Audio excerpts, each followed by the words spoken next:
Hi all, welcome to round about Gates YouTube channel. எல்லாரும் எப்படி இருக்கீங்க? நல்லா இருக்கீங்களா? ஒவ்வொரு நாளும் ஒவ்வொரு கோயிலை பத்தி டீட்டெயிலா அந்த சேனல்ல பார்த்துட்டு வரோம். இன்னைக்கு நம்ம பார்க்க போற திருக்கோவில் வேலூர் மாவட்டம் தக்கோலம் எனும் ஊரில் உள்ள அருள்மிகு ஜலாநாதீஸ்வரர் திருக்கோவில். இந்த கோயிலை பத்தி டீட்டெயிலா தெரிஞ்சுக்கலாமா? இத்தலத்தில் காமதேனு வழிபட்டதால் இங்கு செய்யும் சிவ புண்ணியம் 1க்கு 100 மடங்காக பெருகும் என புராணம் கூறுகிறது. இத்தலத்தில் அம்மன் நின்ற நிலையில் வடக்கு பார்த்து இருப்பதால் மிகவும் சக்தி உள்ளவளாக திகழ்கிறாள். இங்கு அம்மனுக்கு தான் முதல் பூஜை. இங்குள்ள சுவாமி, அம்மன், காளி, முருகன், தட்சிணாமூர்த்தி ஒவ்வொன்றுமே மிகவும் சிறப்பு பெற்றது. நர்த்தன நிலையில், அதாவது உட்கடி ஆசனத்தில் தட்சிணாமூர்த்தியின் திருக்கோலம் வேறு எங்கும் காண முடியாது. தமிழகத்தில் உள்ள சிறப்பு பெற்ற தட்சிணாமூர்த்தி கோவில்களில் இதுவும் முக்கியமானது. அருணகிரிநாதர் இத்தல முருகனை பாடியுள்ளார். நிறம் மாறும் லிங்கம். ஒருமுறை இப்பகுதியில் வெள்ளம் வந்தபோது பார்வதி தேவி இங்குள்ள சிவனை அணைத்து காப்பாற்றியதன் அடையாளமாக லிங்க திருமேனியில் பள்ளம் இருப்பதையும், அதையும் தாண்டி வெள்ளம் அரித்தது போல் லிங்கத்தின் கீழ்ப்பகுதியில் வரி வரியாக மணல் கோடுகள் இருப்பதை இன்றும் காணலாம். பார்வதி தேவி இந்த லிங்கத்தை அணைத்திருப்பதாக ஐதீகம் இருப்பதால் இங்கு பூஜை செய்யும் சிவாச்சாரியர்கள் இந்த லிங்கத்தை தொடாமல் தான் இன்றும் கூட அபிஷேகம் செய்கிறார்கள். இது இத்தலத்தின் மாபெரும் சிறப்பம்சமாகும். இது தவிர இன்னொரு அதிசயத்தையும் இந்த லிங்கத்தில் காணலாம். உத்தராயண காலத்தில் இந்த லிங்கம் செந்நிறமாக காட்சி தரும். அப்போது நல்ல மழை பொழிந்து பயிர் செழிக்கும். தட்சிணாயன காலத்தில் இதே லிங்கம் வெண்மையாக மாறும். அப்போது வறட்சி ஏற்பட்டு நிலம் காய்ந்து விடும். இத்தலத்தில் உள்ள அனைத்து சிலைகளும் மிகவும் அற்புதமாக வடிவமைக்கப்பட்டு சிற்பக்கலைக்கு எடுத்துக்காட்டாக விளங்குகிறது. சிவனின் தேவார பாடல் பெற்ற 274 சிவாலயங்களில் இது 245வது தேவார தலமாகும். கல்லாற்றின் கரையில் 2 பிரகாரங்களுடன் மேற்கு நோக்கிய 3 நிலை ராஜகோபுரமும், கிழக்கு நோக்கிய சுவாமி சன்னதியும், வடக்கு நோக்கிய அம்மன் சன்னதியும் அமைந்துள்ளது. கோபுரம் 1543இல் விஜயநகர அரசன் வீரப்பிரதாப சதாசிவ மகாராயர் கட்டியுள்ளார். மகா மண்டபத்தில் நடராஜர், ஐயப்பன், நவகிரக சன்னதிகள் உள்ளன. முதல் பிரகாரத்தில் பஞ்சலிங்கம், தட்சிணாமூர்த்தி, வள்ளி தெய்வயானையுடன் முருகன், மகாலட்சுமி, சண்டிகேஸ்வரர், பைரவர், திருமால், சூரியன், சந்திரன், சப்தமாதர்கள் உள்ளனர்.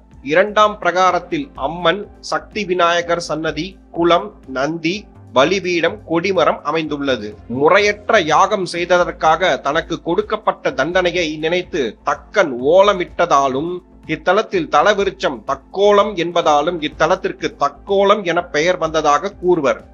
இத்தலத்தில் உள்ள நந்தியின் வாயில் இருந்து எப்போதும் நீர் வழிந்து வந்ததாலும், இறைவனது திருவடியில் இருந்து நீர் சுரப்பதாலும் இத்தலத்திற்கு திருவூரல் என பெயர் ஏற்பட்டது. கோஷ்டத்தில் உள்ள யோக தட்சிணாமூர்த்தி கல்லால மரத்தின் கீழ் ஒரு காலை மடித்து பீடத்தில் இருத்திக் கொண்டு வலது காலை கீழே தரையில் வைத்து உட்கடி ஆசன நிலையில் அமர்ந்துள்ளார்.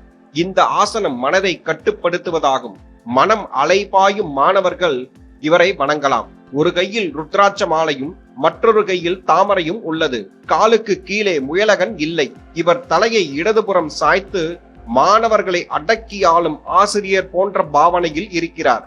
இந்த அபூர்வ கோலத்தை வேறெங்கும் காண முடியாது. சிவன் சன்னதியில் இருந்து அபிஷேக தீர்த்தம் வெளியேறும் கோமுகி பூதகணத்தின் முகமாக வித்தியாசமாக உள்ளது. வெளிப்பிரகாரத்தில் நின்ற நிலையில் காட்சி தரும் கிரிராஜ கன்னிகாம்பாளை தரிசித்து விட்டுதான் சுவாமியை தரிசிக்க வேண்டும் என்பது ஐதீகம். சிவன் சன்னதி கோஷ்டத்தில் உள்ள துர்க்கை சாந்தமே வடிவமாக அருள்பாலிக்கிறாள். இத்தலத்தை திருவூரல் என திருநாவுக்கரசரும் சுந்தரரும் பாடியுள்ளார்.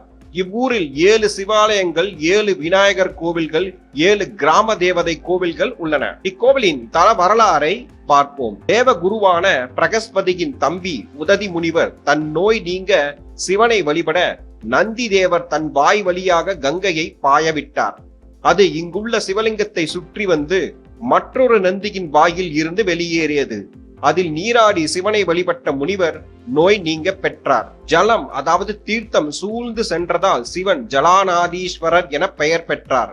தற்போது இதுபோல் தண்ணீர் வரவில்லை. தட்சன் நடத்திய யாகத்திற்கு அவனது மகள் தாட்சாயினி சென்றபோது, அதாவது பார்வதி சென்றபோது அவளை அவன் அவமானப்படுத்தினான். சிவன் தட்சனின் தலையை அறுத்தார்.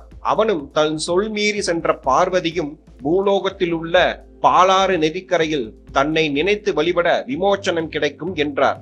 அதன்படி தட்சன் சிவனை வழிபட்டு ஆட்டுத்தலை பொருத்த பெற்றான். தட்சன் தனக்கு தலை வேண்டி ஓலமிட்டு அதாவது சப்தமிட்டு வழிபட்டதாலும் தலையிழந்த அவனுக்கு ஆட்டுத்தலை கொடுத்து தக்க கோலத்தை கொடுத்ததாலும் இவ்வூர் தக்கோலம் என பெயர் ஏற்பட்டது.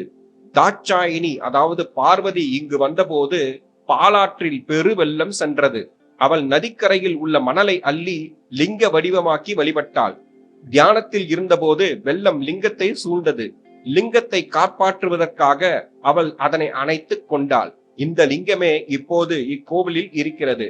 பார்வதி லிங்கத்தை அணைத்த தடமும் லிங்கத்தில் இருக்கிறது. இக்கோவிலின் மூலவர் ஜலாநாதீஸ்வரர், தாயார் கிரிராஜ கன்னிகாம்பாள், தலவிருச்சம் தக்கோலம், தீர்த்தம் நந்தி தீர்த்தம் கல்லாறு, புராண பெயர் திருவூரல், இப்போது இருக்கும் பெயர் தக்கோலம்.